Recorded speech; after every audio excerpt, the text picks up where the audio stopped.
Ustadz Syam, ini apalagi nih yang harus disiapkan nih bagi pernikahan nih ya, terutama untuk menjadi suami yang soleh. Mohon izin. Baik, Silakan. saudara yang tabi guruku Ustadz Maulana, Ustadz Iya. Lulung ke Aca, tanpa bermaksud menggurui ataupun mengajari seluruh rumah tangga yang sedang menyaksikan Islam itu indah, yang mungkin jauh lebih berpengalaman, jauh lebih berilmu daripada kami yang sedang berbicara. Maka subhanallah, dalam Al-Quran Allah subhanahu wa ta'ala berfirman, ba'dan aqul a'udzu billahi minasyaitonir rajim, wa min ayatihi an khalaqa lakum min anfusikum azwaja litaskunu ilaiha wa ja'ala bainakum mawaddatan wa rahmah inna fi dzalika laayatin liqaumin yatafakkarun.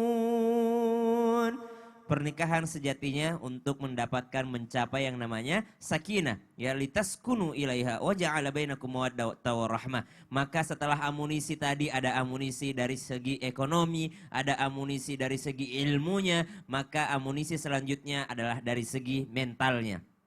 Bagaimana Nabi Musa dan Nabi Harun alaihi salam, mereka diperintahkan oleh Allah subhanahu wa ta'ala untuk yang namanya akan segera bertempur atau akan segera berperang dengan pasukan Fir'aun. Kalau dari segi jumlah kalahlah Nabi Musa dengan Nabi Harun beserta dengan umatnya.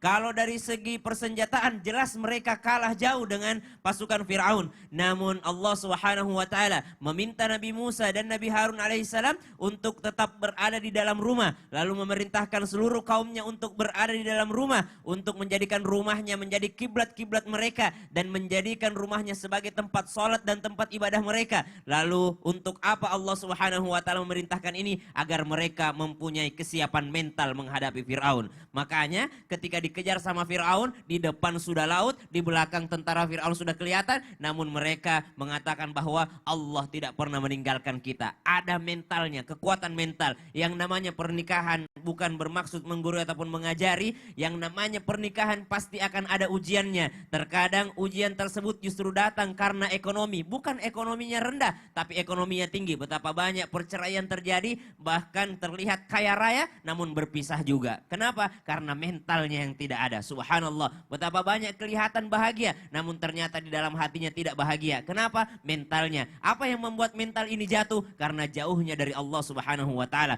Makanya umat Nabi Musa alaihissalam dan Nabi Harun diminta untuk beribadah supaya apa? Kekuatan mentalnya ada, sehingga menghadapi musuh, menghadapi ujian mereka tetap kuat. Yang pertama, kekuatan mentalnya, kesiapan mental. Yang kedua, walaupun mentalnya kuat, ilmunya ada, subhanallah. Namun Nabi SAW diutus, innama bu'ithtu liutammima makarimal akhlak. Sungguh kami ini diutus tidak lain dan tidak bukan untuk menyempurnakan akhlak. Ada orang ilmunya tinggi namun ternyata perlakuannya kurang baik. Ada orang ilmu agamanya luar biasa namun belum diamalkan ilmunya. Maka Nabi SAW mengingatkan untuk menyempurnakan akhlak ini. Ada moral, ada kebaikan. Kebaikan dalam Al-Quran banyak sekali, ya, bahasanya. Ada asabah, musib. Apa itu? Tepat. Ya, kebaikan yang tepat. Kalau tepat itu ada yang kurang tepat, ada yang tepat, ada yang sangat tepat, ada yang tepat banget gitu ya. Jadi tepat itu belum tentu baik.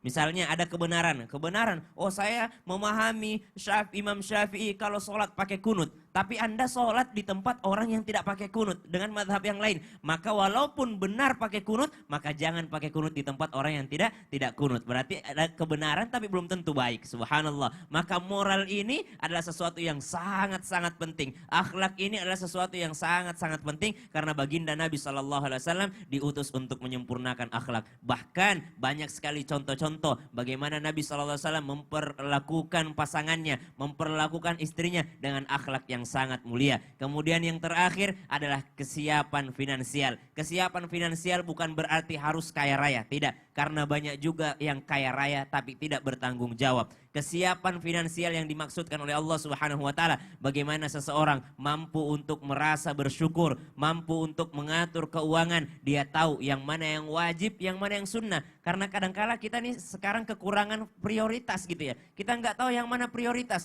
Kita sedekah namun ternyata prioritas untuk keluarga kekurangan. Kita berbuat baik kepada orang lain namun ternyata orang yang berada di bawah tanggungan kita tidak terpenuhi kebutuhannya. Maka Nabi SAW mengingatkan, as-salah, as-salah, as-salah. Jaga solatmu, jaga solatmu, jaga solatmu. Wa ma malakat aimanukum. Dan jaga pula orang-orang yang berada di bawahmu. Termasuk orang-orang yang bekerja di rumah kita. Orang-orang yang berada di bawah naungan kita, mereka semestinya menjadi prioritas kita. Ada orang misalnya setelah menikah, oh dia jaga sholatnya, tahajud, puasa Senin Kamis, dia jaga sunnah-sunnahnya. Namun ternyata dia berakhlak kurang baik terhadap pasangannya. Maka dari itu ada kesiapan mentalnya supaya kuat dia menghadapi segala ujian. Bagaimana menguatkan mental? Yakni mendekatkan diri kepada Allah Subhanahu wa taala. Banyak yang jauh dari Allah sehingga rusak juga mentalnya. Yang kedua, harus siap moralnya. Banyak orang ilmunya tinggi namun moralitasnya tidak ada, akhlaknya tidak ada. Yang ketiga adalah kesiapan finansial. Maksudnya setelah menikah dia bukan hanya memikirkan dirinya tapi ada tanggungannya. Wallahu taala a'lam.